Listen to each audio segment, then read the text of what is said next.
gonna be a good day. Wake up, today's gonna be a good day. Wake up, today's gonna be a good day.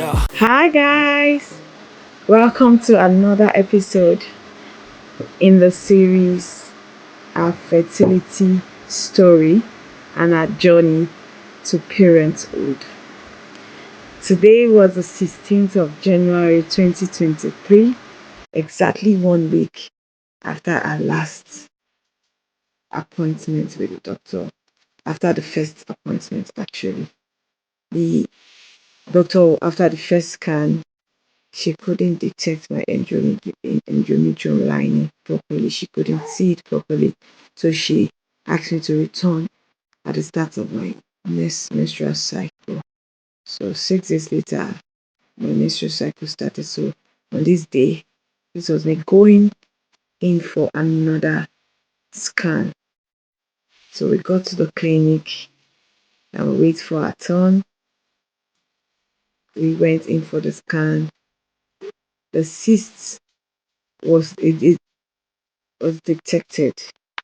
And she also mentioned that my ovarian reserve was running low. So we need to do another test. A week later, all our test results came in, and we were told that unfortunately, due to the scar tissues from all my surgeries, my myomectomy surgeries, that I would not be able to successfully carry a pregnancy. And as such, the success rate of the IVF is 0%.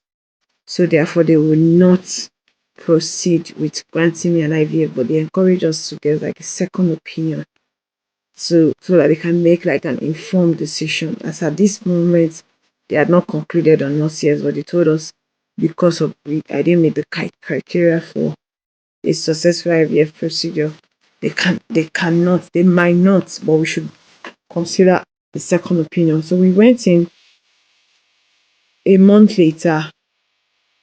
Exactly a month later, we went into for a second opinion. So this is us on the day. A month prior to that, I started taking my supplements. I changed my diet.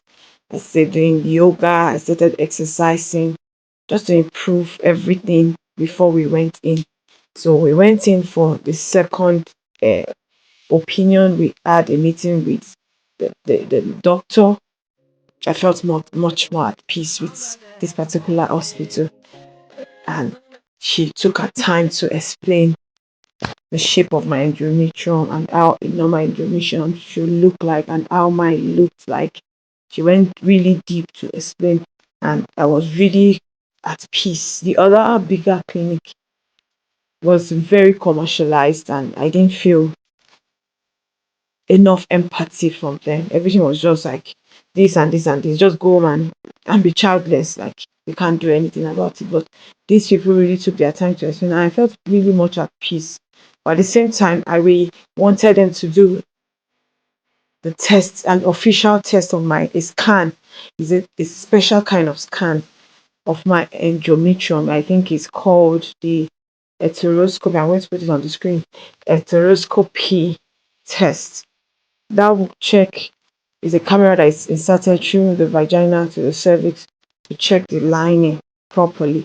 So it cannot be detected with a sonogram. So that test is very special and it's quite expensive. It took a lot of convincing and Obi really insisting, because the test was cost over 2,000 euros. And I think the insurance and they were having an issue with paying or something. I don't know what the issue is. So we got referred. We were going back and forth for over a couple of months before they finally granted us that the privilege of doing that test. So I was scheduled to go in March for that particular test.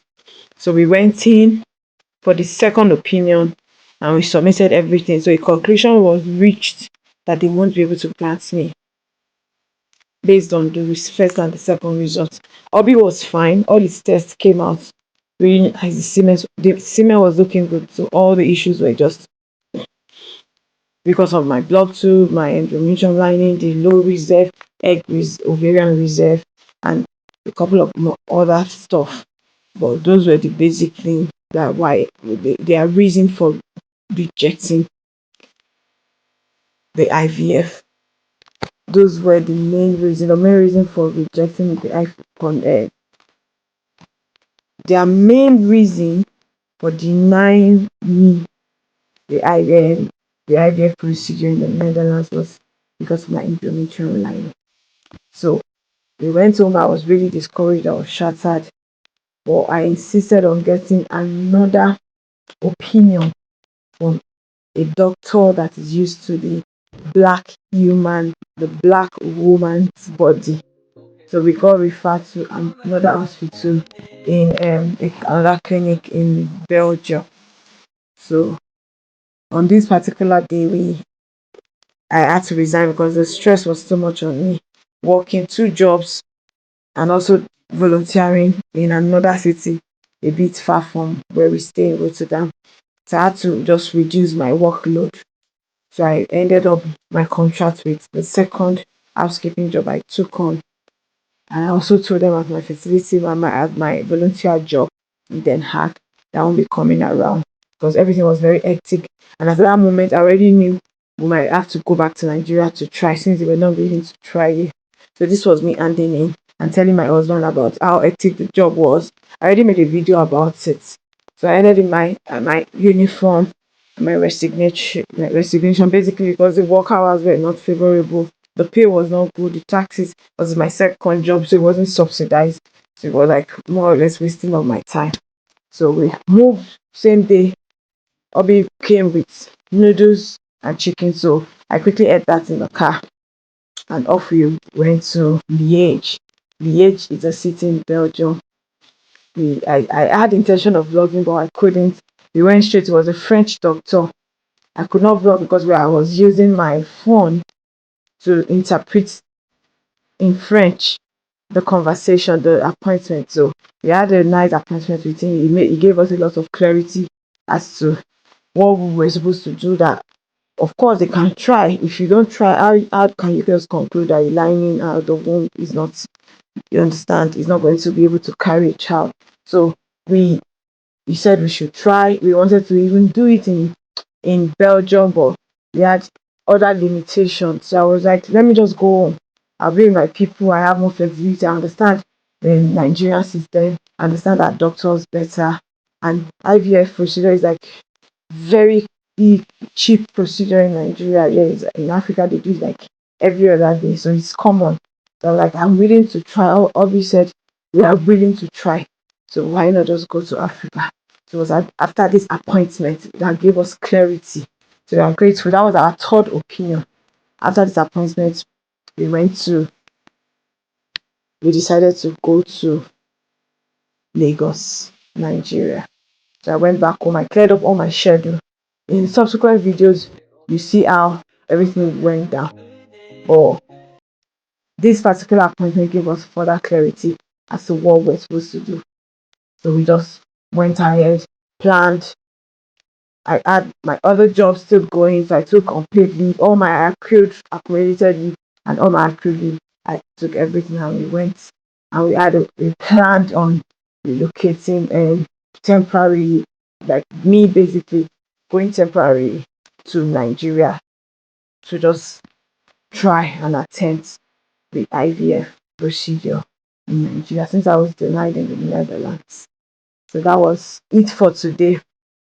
We ended the day, of course, hungry. It was a long drive to Liège. This is a view. We did a little tour of the city, but of course, we went for something else. I couldn't do much vlogging. Then we just went around a bit, and it was time to come home. It was a few hours drive back and forth. So we came on the way. We got a bottle of KFC chicken for dinner, and it was a nice drive home. That was it for today. Hope you guys enjoyed this vlog and the series so far. Stay tuned for more until the next time we see. Bye guys. Remember to keep liking, sharing, and subscribing to the channel, and stay tuned. Have a nice day. Thank you guys for watching. Bye guys. Bye.